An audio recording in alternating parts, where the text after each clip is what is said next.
اس ملک میں ہماری بات کوئی نہیں سنتا، کسی سمجھدار آدمی کی بات نہیں سنتا، ورنہ ہم ایک زمانے سے لکھ رہے ہیں کہ مردوں کے نصاب میں خانہ داری کا علم ضرور ہونا چاہیے۔ کوئی آدمی فلسفے کا ایم اے ہو جائے لیکن اسے آٹا گوندنا نہ آتا ہو تو کیا فائدہ؟ اسکولوں میں بچوں کو روٹی پکانا، سالن پکانا، کپڑے دھونا، بچوں کی ناک پوچھنا، پوتڑے باندھنا اور جھاڑو دینا سکھانا چاہیے۔ اس خیال میں نہیں رہنا چاہیے کہ پڑھ لکھ کر ڈگری لے لی اور نوکر ہو گئے تو لڑکیوں کے والدین ان کے گھروں کا چکر کاٹنا شروع کر دیں گے۔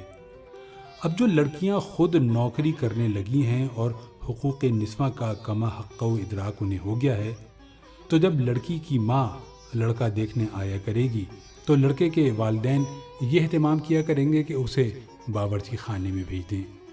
کیا دیکھتے ہیں کہ حیا کی سرخی چہرے پر لیے شلجم گوشت پکا رہا ہے، آٹا گوندھ کے ایک طرف رکھ چھوڑا ہے۔ لڑکے کی والدہ بہانے اپنے ہونے والی یا نہ ہونے والی سمندن کو بتائے گی کہ یہ ساری چادریں اور تکی کے خلاف برخوردار محمد رمضان ہی نے کاٹ رکھے ہیں۔ اپنے کالج میں سلائی کڑھائی میں ہمیشہ اول آتا رہا ہے۔ کھانا پکانے کی تربیت بھی ہم نے اچھی دلائی ہے۔ 6 مہینے تک دلکشا ہوٹل میں خان سما رہا ہے، بلکہ بیاہ شادیوں میں دیگیں پکانے بھی جاتا رہا ہے۔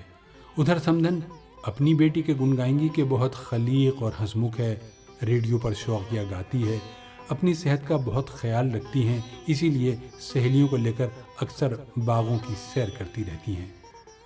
فلموں کے متعلق اتنی معلومات ہیں کہ سبھی ہیرو ہیروئن کے شجر نسب ان سے پوچھ لو۔ کسی فلم کا خلاصہ دریافت کر لو اور اس پر فاضلانہ تنقید کروا لو۔ تصویریں بھی بناتی ہیں۔ آرٹ کونسل کی نمائش میں پہلا انعام ان کو ملا کیونکہ مہمان خصوصی نے حاضرین کی لیاقت کا اندازہ لگانے کے لیے ان سے پوچھا کہ بتاؤ تو فوزیہ بی بی نے یہ کیا بنایا ہے؟ کسی نے گھوڑا بتایا، کسی نے درخت، کسی نے آٹا پیسنے کی چکی۔ صحیح کوئی نہ بتا سکا، حالانکہ انہوں نے طوطا بنایا تھا۔